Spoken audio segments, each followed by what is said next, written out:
Here is the educational video on the stroke awareness by the Guru Gobind Singh Medical College and Hospital, Faridkot.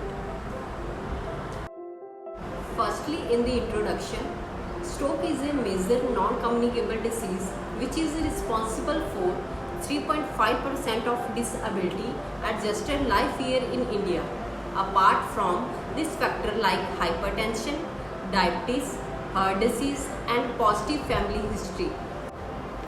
Other lifestyle related factors such as unhealthy diet, obesity, lack of physical activity, stress and tobacco use account for its occurrence.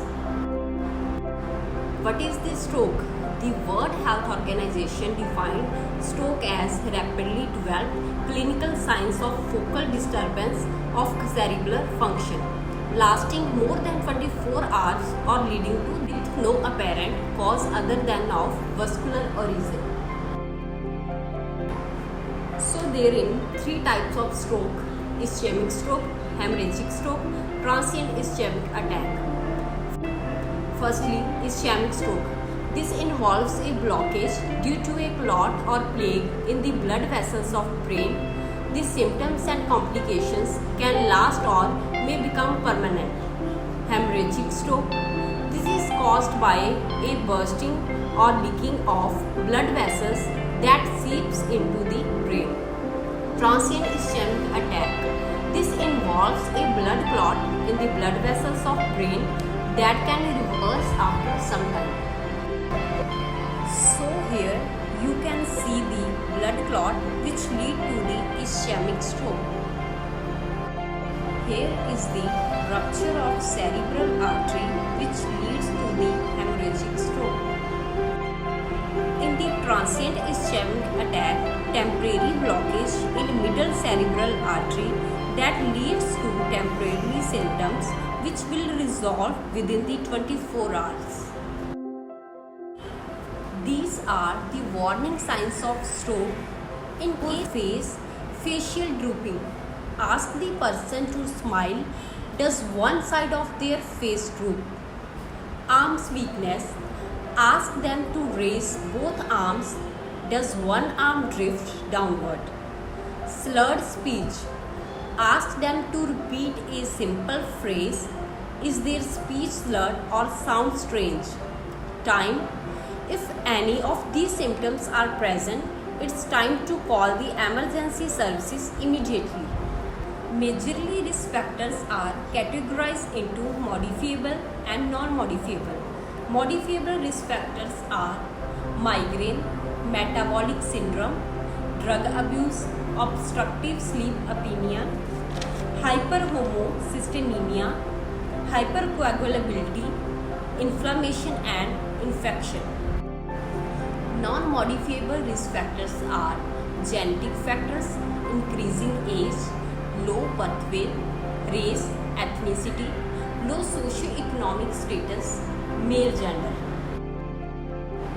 These are the national guidelines for stroke management and prevention.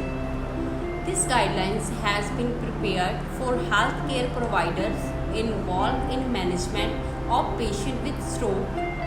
The aim is to help at primary and secondary level of healthcare delivery system to make the best decision for each patient using the evidence currently available. The focus is on the more common clinical questions faced in day-to-day practice. The care provided at different level of health stroke. The role of primary health center is limited to risk assessment, early recognition of the symptoms, stabilization and quick referral to higher center where facilities for management are available. Primary health care includes primary prevention, early recognition and referral, rehabilitations. In secondary health care, acute stroke management, secondary prevention and follow-up with rehabilitation is provided. Tertiary health care is involved in complex and higher level management of acute cases, follow-up of stroke for enablement and support services, rehabilitation of residual impairment. Now, what are the presenting features of stroke? There will be or weakness in the face, arms, legs, especially one side of the body. Sudden confusion, trouble speaking or difficulty understanding speech. Sudden trouble seeing in one or both eyes. Sudden trouble walking. The presenting features of TIA includes transient weakness, numbness or paralysis of face, arm, leg, typically one side of your body. Transient slurred or garbled speech or difficulty understanding others. Transient blindness in one or both eyes or double vision. Curtain-like appearance in front of the eyes. Transient dizziness or the loss of balance or the coordination. How to prevent stroke? Primary stroke prevention aims reducing the likelihood of having a stroke by either reducing the chances of developing risk factors or controlling various risk factors that increase the chance of having a stroke. Methods of primary prevention, mass strategies and high risk strategies. What are the gaps in primary stroke cardiovascular disease preventions? Firstly, lack of awareness, under uses of population-wide strategies, false reassurance of low risk, management of blood pressure, cost barrier.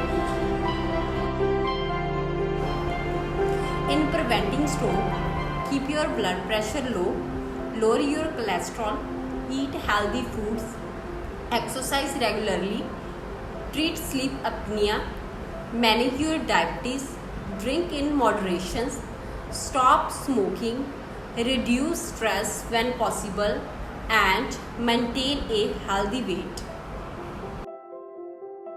So, in stroke care, the aims of emergent evaluation are distinguish stroke from other causes of rapid onset neurological dysfunction, to determine its pathology, obtain clues about the most likely etiology, predict the likelihood of immediate complications, and the plan appropriate treatment.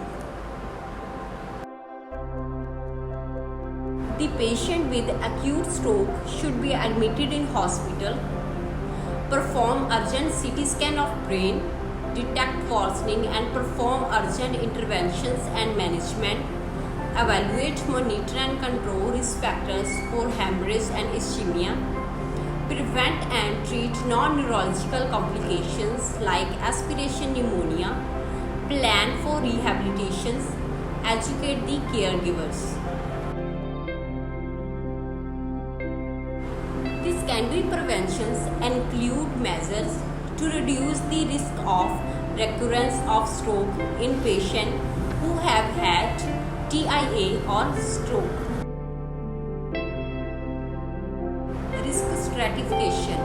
All stroke and TIA patients must undergo a risk assessment for recurrent stroke and categorized accordingly by a physician trained in stroke care to initiate appropriate investigations and management strategies.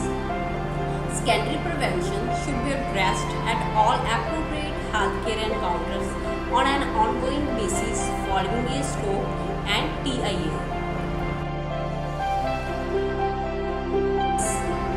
The basic investigations include CT brain, preferably with CTA or brain MRI, ECG, echo, CBC, serum electrolytes, creatinine, fasting lipid profile, fasting glucose level, and LFT. In selected patients, when basic investigations are inconclusive, Holter monitoring for 24 to 48 hours should be done, especially in suspected arrhythmia cases. What are the gaps in primary stroke cardiovascular disease preventions? Firstly, lack of awareness, under uses of population-wide strategies, false reassurance of low risk, management of blood pressure, cost barrier.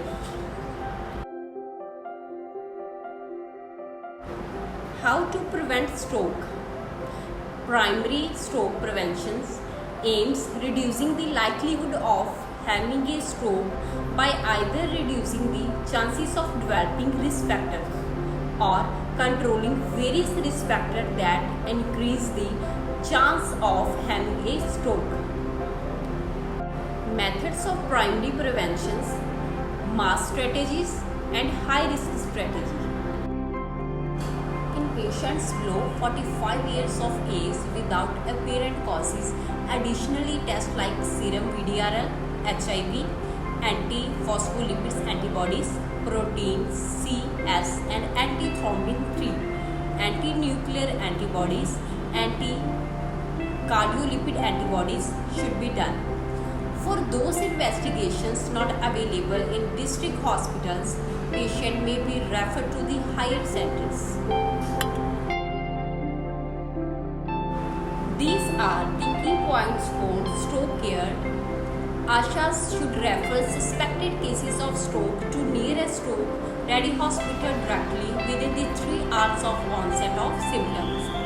Stroke ready hospital is facility equipped with CT scan, thrombolytics, alteplase and tenecteplase and trained doctor, nurse round the clock. Blood glucose, if readily available, should be checked before referral. Physiotherapists may be called in from district NCD clinics. Thank you for your patient listening.